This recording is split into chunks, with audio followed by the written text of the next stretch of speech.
अस्सलाम वालेकुम, मेरा नाम है doctor Afira Kaleem and I am from dental aesthetics.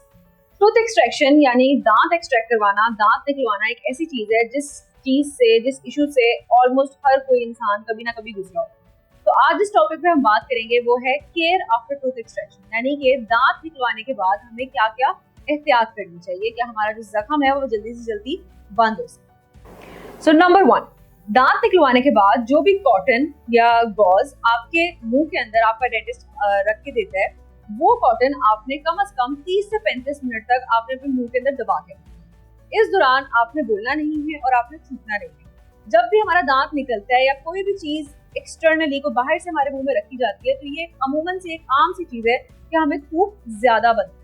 और जब भी थूक ज्यादा बनता है तो पेशेंट को होता है कि हम इस थूक को निकालें, लेकिन आपने इस बात का ख्याल रखना है कि इस थूक को आपने निकालना नहीं है, बल्कि आपने अपने अंदर ले जाना है, निगल लेना है और कम से कम 30 मिनट तक आपने उस कॉटन को अपने मुंह में दबा के रखना। नंबर 2, जब 30 से 35 मिनट के बाद आप ये कॉटन को निकालेंगे तो आपने सबसे पहले एक कोई भी ठंडी चीज का इस्तेमाल करना है, जिसके अंदर आप कोई आइसक्रीम ले सकते हैं या आप कोई भी ठंडा शेक पी सकते हैं। लेकिन आपने इस बात का ख्याल रखना है कि जो भी आप आइसक्रीम ले रहे हैं उसके अंदर किसी किस्म का कोई पिस्ता बादाम ना हो, कोई चॉकलेट चिप ना हो, तो आपके जख्म के अंदर जाकर फंसे। आपने उस आइसक्रीम को खाना है और उसके साथ ही आपने कोई भी पेन किलर जो कि आपके डॉक्टर ने आपको प्रिस्क्राइब किया है वो आपने ले लेना, क्योंकि अमूमन आधे घंटे बाद जो टीका लग के जो दांत एक्सट्रैक्ट हुआ होता है उसका जो है असर खत्म होने लग रहा होता है। तो इट्स बेटर कि उसका असर खत्म होने से पहले आप एक पेन किलर ले लें, ताकि जो आपका पूरा एक्सपीरियंस है दांत निकलवाने का वो पेनलेसली गुजर जाए। नंबर 3, एक बात का ख्याल आपने जरूर रखना है कि जैसे मैंने आपको बताया है कि जब भी हमारे दांत निकलता है कोई या कोई जख्म बना होता है, उस टाइम पे हमारे मुंह में थूक जो है वो अमूमन ज्यादा बनता है। लेकिन आपने जब भी आपका दांत एक्सट्रैक्ट हुआ है, आपने ख्याल रखना है कि आपने कम से कम 3 दिनों तक थूकना नहीं है। अब इससे क्या मुराद है? एक चीज होती है कि इंसान जोर से थूकता है, या जैसे हम जब भी खांसी करते हैं तो हमारे मुंह के अंदर एक प्रेशर क्रिएट होता है। तो ये जो अमल है इससे ये होता है कि हमारे दांत के अंदर जब हमारा जख्म बन रहा होता है तो एक क्लॉट बनता है। लेकिन जब आप जोर से थूकते हैं या आप जब खांसते हैं जोर से, तो उससे ये होता है कि जो आपका जो क्लॉट बन रहा होता है और जो आपके जख्म को बंद कर रहा होता है वो फट जाता है और आपका जो जख्म है वो दोबारा से खुल सकता है और आपको ब्लीडिंग भी हो सकती है। तो आपने इस बात का ख्याल रखना है कि जब भी आप मुंह में पानी डालें या आप वजू करें तो आपने उस पानी को जोर से नहीं फेंकना, बल्कि बस मुंह में घुमा के नीचे करके छोड़ दें। पॉइंट नंबर 4, अब जैसे मैंने आपको बताया थूकने से मुंह में प्रेशर क्रिएट होता है, वैसे एक और चीज है जिससे मुंह के अंदर प्रेशर क्रिएट हो सकता है, वो है स्ट्रॉ का इस्तेमाल। तो दांत एक्सट्रैक्ट करवाने के बाद आपने अगर कोई भी ड्रिंक लेनी है, आपने मेक श्योर करना है कि आप उसको डायरेक्ट कप से पिए, ग्लास से पिए और स्ट्रॉ का इस्तेमाल ना करें, क्योंकि इससे भी यही मसला हो सकता है कि जो आपका जख्म है वो खुल सकता है और आपका जो क्लॉट है वो डिसलॉज हो सकता है।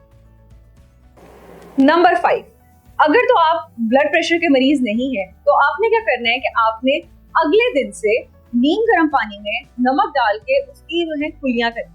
मैंने आपको पहले बताया है कि आपने थूकना नहीं। अब कुल्ली और थूक में फर्क होता है। थूकता जो है वो इंसान जोर से है, जबकि कुल्ली जो है वो सिंपल इस तरीके से है कि आपने मुंह में पानी डाला, आपने उसको हिलाया और नीचे करके बस आपने उस पानी को छोड़ दिया। अभी जो नमक वाला पानी है ये क्या करता है, ये थोड़ा सा हमारे जो बैक्टीरियाज हैं उसको फाइट करने में हेल्प करता है, ताकि जो आपका जख्म वाला जो एरिया है वो क्लीन रहे और उस एरिया में बैक्टीरियाज ना हो। तो इससे ये होता है कि जो आपकी हीलिंग प्रोसेस है वो जो है जल्दी हो जाती है। नंबर 6, आपने जो है 3 दिन तक कम से कम अपनी उस साइड को इस्तेमाल नहीं करना जिस साइड पे आपकी एक्सट्रैक्शन हुई है। आपने कोशिश करनी है कि आप अपनी दूसरी साइड से खाना खाएं, ताकि जो भी खाने के जर्रात हैं वो आपकी उस खाने वाली साइड पे ना फंसे।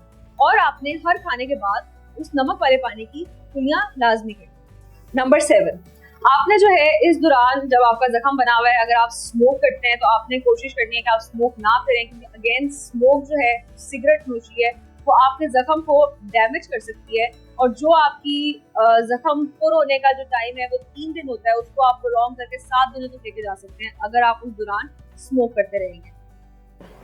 पॉइंट नंबर 8, तो जिस दौरान आपकी एक्सट्रैक्शन हुई है, आपने कोशिश करनी है कि आप नरम गज़ा का इस्तेमाल करें और वो जो गज़ा हो वो माइल्ड टेम्परेचर की हो, ज़्यादा गर्म नहीं खानी, और आपने ज़्यादा मसाले वाली चीज़ों को भी इस दौरान आपने अवॉइड करना है। नंबर 9, अगर आपको महसूस होता है कि आपकी एक्सट्रैक्शन वाली साइड पे जहाँ से आपका दांत निकला है वहाँ कोई स्वेलिंग हो रही है, तो उसको आप कम करने के लिए आप वहाँ पे बर्फ की टिकोर भी कर सकते हैं, जिसको हम कोल्ड पैकिंग कहते हैं। तो ये थी सारी बातें जिनका हमें ख्याल रखना है जब भी हम अपना दांत निकलवाएं, और ये सारे पॉइंट्स जो हैं अगर आप फॉलो करेंगे तो आपका जो भी एक्सट्रैक्शन साइट है वो आपकी 3 दिनों के अंदर अंदर जो है वो हील हो जाएगी, क्योंकि हमारे मुंह का जो मसूड़े का जितना भी स्किन एरिया होता है वो सबसे जल्दी हील होता है।